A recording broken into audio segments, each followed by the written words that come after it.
बिस्मिल्लाहिर्रहमानिर्रहीम। अस्सलाम वालेकुम नाज़रीन, मैं हूं अहमद फवाद और आप देखते हैं मुझे मेरे यूट्यूब चैनल और फेसबुक पेज पर। नाज़रीन, तीन बड़ी अहम खबरें हैं जो कि आज के इस व्लॉग में मैं आपके साथ शेयर करने जा रहा हूं। सबसे पहले तो पीपल्स पार्टी के हवाले से है। छोटे छोटे जो बम है वो पीपल्स पार्टी गिरा रही है शहबाज हुकूमत के ऊपर। इस हवाले से कुछ तफसीलात जो है वो मैं आपके साथ शेयर करूंगा। और दूसरे नंबर पर नाज़रीन, मौलाना फजल रहमान की जानिब से भी मुसलसल जो पैगामात हैं, या आप यूँ समझ लें कि जो वार्निंग्स हैं वो दी जा रही हैं शहबाज हुकूमत को। वो वार्निंग्स क्या हैं और अब मज़ीद क्या JUIFA की जानिब से किया गया है, और शहबाज हुकूमत इस वक्त मुसीबत में कैसे फंस चुकी हैं। लेकिन उसके बावजूद वो जो एल्फ़ी है जिसकी वजह से ये जमातें जो थे, ये जो सियासी मुखालफीन आपस में जुड़े हुए थे, वो एल्फ़ी भी कमज़ोर पड़ने लग पड़ी है। इस हवाले से भी कोई तफ़सीलात आपके साथ मैं शेयर करूँगा। और आखिर में नाज़रीन, नवाज़ शरीफ के हवाले से बड़ी एक्सक्लूसिव डिटेल्स हैं। नवाज़ शरीफ ने एक मीटिंग के अंदर या एक मुलाकात के अंदर कुछ बातें मानी हैं, जिनमें से एक चीज़ तो ये कि इमरान खान साहब को हटाने के लिए वाकई एक मंसूबा बनाया गया। और दूसरे नंबर पर नाज़रीन, ये मंसूबा नवाज़ शरीफ का नहीं था, ये मंसूबा किसी और का था। नवाज़ शरीफ ने इस मंसूबे के अंदर साथ देने की हामी जो थी वो भरी। और नवाज़ शरीफ के इस बयान के बाद इमरान खान साहब का जो बयानिया था, अमरीकी मुदाखलत या साजिश जो भी उसको कहे, वो अब ऑडियंस या अवाम जो है वो तो इस चीज़ को मान चुके हैं, लेकिन उसके बावजूद दूसरी साइड से बयानिया बनाया जा रहा था कि कोई साजिश नहीं हुई। तो नवाज़ शरीफ खुद अब चीज़ों को एक्सेप्ट कर रहे हैं। इससे रिलेटेड भी कुछ तफसीलात आपके सामने रखूँगा। आगाज़ नाज़रीन यहीं से करता हूँ। लंदन में नवाज़ शरीफ की जानिब से अपने जो उनके कुछ लोग हैं वहाँ पर, या अपने कुछ सहाफ़ी कह लें, उनसे कुछ अहम जो एक मीटिंग थी, एक मुलाकात थी, वो हुई। और ईद के क्योंकि दिन चल रहे हैं तो मुलाकातों का सिलसिला जारी रहता है। तो इस मुलाकात के दौरान, इस महफ़िल के दौरान नवाज़ शरीफ की जानिब से कुछ बड़े अहम इंकशाफात जो हैं वो किए गए हैं। सबसे पहले तो नाज़रीन, जो एक चीज़ उन्होंने एक्सेप्ट की वो ये थी कि इमरान खान साहब की जो तब्दीली है वो वाकई एक मंसूबा था, और इमरान खान साहब को एक मंसूबे के तहत उनकी हुकूमत को ख़त्म किया गया, उसको हटाया गया। और इस चीज़ का इंकशाफ भी किया और एक्सेप्ट भी किया नवाज़ शरीफ ने खुद। दूसरी नंबर पर नाज़रीन, बड़ी अहम चीज़ और मैं कहूँगा बड़ी हैरान कुन चीज़ है, और वो ये है कि उनकी जानिब से कहा गया कि जो इमरान खान साहब को तब्दीली करने का ये जो मंसूबा था, इस मंसूबे से सबसे पहले जब ये मेरे तक पहुंचा तो मैंने इस तब्दीली के मंसूबे पर इनकार किया, लेकिन शहबाज शरीफ जो थे वो इसरार कर रहे थे कि इस तब्दीली के मंसूबे पर जो है वो हमें एक्सेप्ट कर लेना चाहिए। तो यहाँ से जो एक और चीज़ सामने आती है, एक और अहम नुक्ता जो सामने आता है कि असल में ये जो मंसूबा ये किसी और का मंसूबा था, लेकिन नवाज़ शरीफ को इस मंसूबे के अंदर शामिल किया गया, और ज़ाहिर-सी बात है नवाज़ शरीफ ने फिर शामिल ही होना था। लेकिन वो ये जो कह रहे हैं कि मैंने इनकार किया, शहबाज ने इसरार किया, तो फिर किस वजह से उनका इनकार जो था वो इकरार के अंदर बदला, इस चीज़ की भी वो आगे मज़ीद वजाहत करते हैं। वो कहते हैं जी कि मेरी इस मंसूबे के बाद बड़ी एक अहम शख्सियत से मुलाकात जो है वो हुई है, और उस मुलाकात के अंदर मुझे कुछ यकीन दहानियाँ या कुछ हवालों से ज़बान भी दी गई,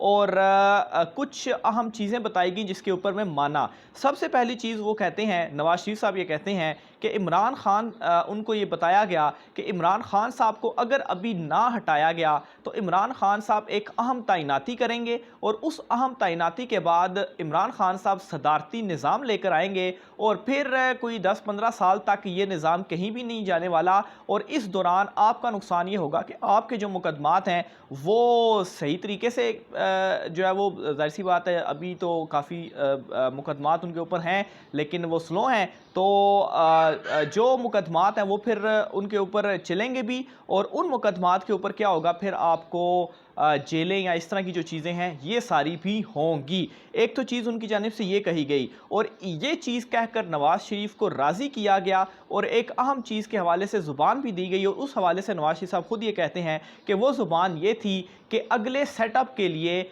इमरान खान साहब जो हैं वो नहीं होंगे, अगले सेटअप का हिस्सा इमरान खान साहब नहीं होंगे, ये ज़ुबान दी गई। और वहाँ पर जो मौजूद लोग थे उन्होंने बाकायदा सवाल किया नवाज़ शरीफ साहब से कि आपने इमरान खान साहब को हटा तो दिया, लेकिन अभी जो मकबूलियत है, जो लोग हैं वो उनके साथ हैं, तो इसका तो उनको फ़ायदा हो रहा है, उनको नुकसान हो रहा है। तो आपकी जमात को नुकसान हो रहा है। तो इसके जवाब में नवाज शरीफ साहब की जानिब से ये कहा गया कि उनको ये ज़ुबान दी गई है कि अगले सेटअप में इमरान खान साहब जो हैं वो उसका हिस्सा नहीं होंगे। तो ये जो चीज़ें हैं और ये जो इंकशाफात है, इसके बाद आपको सारी जो डॉट्स हैं गुज़श्ता कुछ एक महीने के दौरान जो भी आपके सामने चीज़ें आई हैं, इमरान खान साहब जो बातें कर रहे हैं, शेख रशीद साहब जो बातें कर रहे हैं, बहुत सारे दीगर लोग जो बातें कर रहे हैं, उन तमाम तर चीज़ों के डॉट्स अगर आप मिलाएंगे तो आपको ये सारी जो चीज़ें हैं खुद ब खुद समझ आ जाएंगी कि असल में जो मामला है वो क्या हुआ है और इमरान खान साहब क्यों इस वक्त जोर दे रहे हैं कि अभी के फ़ौरी तौर पर इंतखाबात करवाए जाएँ। और अगर अभी अवाम उनके साथ खड़ी हो जाती है और इंतखाबात फ़ौरी लेने में वो कामयाब हो जाती हैं तो फिर तो ठीक है, लेकिन किसी तरीके से अगर ये मनसूबा कंटिन्यू रहा और लेट से अगर इंतखाबात जो है वो अपने मुकर्रर वक्त के ऊपर होते हैं तो फिर ज़ाहिर सी बात हो सकता है कि ये जो नवाज शरीफ साहब की जानिब से इंकशाफ किया गया है, ये शायद इंकशाफ जो है वो सच भी हो जाए। दूसरे नंबर पर नाज़रीन, पीपल्स पार्टी और मौलाना फजल रहमान, इन दोनों के हवाले से आपको तफसीलात बताता हूँ। एक एल्फी है, लोग बार बार ये कमेंट बॉक्स में भी हमारे नाज़रीन सवाल करते हैं कि इन तमाम इत्तेहादी जमातों के अंदर अगर इतने ज़्यादा इख्तलाफात हैं तो ये हुकूमत अभी तक टूटी क्यों नहीं है। तो इसका जवाब मैं एक ही आपको लाइन में देता हूँ कि एक एल्फी है जिन्होंने इस इत्तेहाद को जोड़ा हुआ है और जैसी वो एल्फी ख़त्म होगी आप देखेंगे ये एक दूसरे को किस तरीके से गिरबान ये पकड़ते हैं। ये तमाम इत्तेहादी जमातें ये इस कदर शदीद मुखालफीन है एक दूसरे के। वो एल्फी भी एक तो अब कमज़ोर पड़ना शुरू हो चुकी है। दूसरे नंबर पर नाज़रीन, मौलाना फजल रहमान का जो एक मुतालबा था वो नहीं माना गया। उन्हें सदर बनाने के हवाले से उनको इनकार तो नहीं किया गया, लेकिन टाल मटोल का मतलब यही होता है कि इकरार भी नहीं किया। तो उसके ऊपर मौलाना फजल रहमान गुस्से में हैं और उनकी जमात की जानिब से भी अब मौलाना अब्दुल गफूर हैदरी साहब जो हैं वो बोले हैं और उनका ये कहना है कि उनकी ये ख्वाहिश है कि मौलाना फजल रहमान को सदर बनाया जाए। और ये एक खुलकर उनकी जो ये ख्वाहिश है उन्होंने अब इस चीज़ का इजहार भी कर दिया और दूसरे मानों में ये एक पैगाम भी पहुंचा दिया है कि मौलाना फजल रहमान ही सदर होंगे। और इस हवाले से कुछ तफसीलात में एक पहले व्लॉग में भी शेयर कर चुका हूँ कि मौलाना फजल रहमान ने ये भी कहा है कि अगर उन्हें सदर ना बनाया गया तो फिर जाहिर सी बात है वो अर्ली इलेक्शंस और आपकी मुखालफत में जो है वो उतर आएंगे। और दूसरी साइड पर नाज़रीन, मौलाना अब्दुल गफूर हैदरी साहब की जानिब से नए इंतखाबात की भी बात की गई है। उनका कहना था कि मईशत को दुरुस्त करने के बाद नए इलेक्शन की तरफ जो है वो जाना चाहिए। फजल रहमान साहब जो हैं वो नए इंतखाबात के हामी हैं और वो इस वक्त ये चाहते हैं कि नए इंतखाबात हों और अगर उन्हें सदर ना बनाया गया तो ये मुतालबा आप देखेंगे कि ये ज़ोर पकड़ेगा, जैसा कि अभी उनका ये जो मुतालबा है सदर वाला वो ज़ोर पकड़ता जा रहा है। वो लंदन भी उन्होंने अपना एक नुमाइंदा भेजा अपने भाई को, वहाँ पर भी नवाज शरीफ से उन्होंने बात की कि सदर का ओहदा मुझे दिया जाए।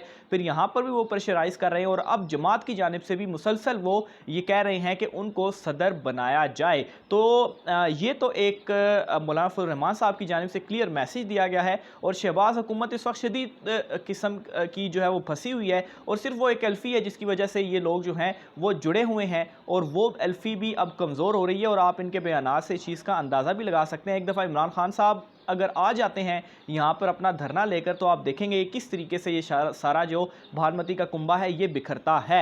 दूसरे नंबर पर नाज़रीन, पीपल्स पार्टी के जो बड़े सीनियर रहनुमा हैं खुर्शीद शाह साहब, उनकी जानिब से भी एक बयान सामने आया है और ये बयान आया है सऊदीया में जो वाक़या हुआ उस वाक़े के से रिलेटेड था। और इनकी जानिब से ये कहा गया कि वाक़या सऊदीया में हुआ तो FIR जो थी वो पाकिस्तान में नहीं कटनी चाहिए थी। इस वाक़े की FIR पाकिस्तान में कैसे कट सकती है। और फिर उसके बाद ये FIR कटी और जिस तरीके से पाकिस्तान तहरीक-ए-इंसाफ के लोगों को इसमें नामज़द किया गया और ये जो उनके ऊपर जो एक इंतकामी कार्रवाई है वो इसकी हिमायत नहीं करते बल्कि उन्होंने इसकी मुखालफत की और कहा कि ये नहीं होना चाहिए था। और ग़ालिबन उन्होंने ये भी कहा कि वो शहबाज शरीफ से शायद इस हवाले से बात भी करेंगे कि ये चीज़ नहीं होनी चाहिए, इंतकामी जो कार्रवाई है ये नहीं होनी चाहिए। तो पीपल्स पार्टी ने अपना यहाँ पर एक स्टांस भी ले लिया। अब मौजूदा हुकूमत है, इस हुकूमत से किस तरह से पीपल्स पार्टी भी सारा मलबा इनके ऊपर डालकर खुद बड़े तरीके से साइडलाइन भी हो रही है। यानी कि इस वक्त जो कुछ भी हो रहा है सारा मलबा डल रहा है शहबाज शरीफ के ऊपर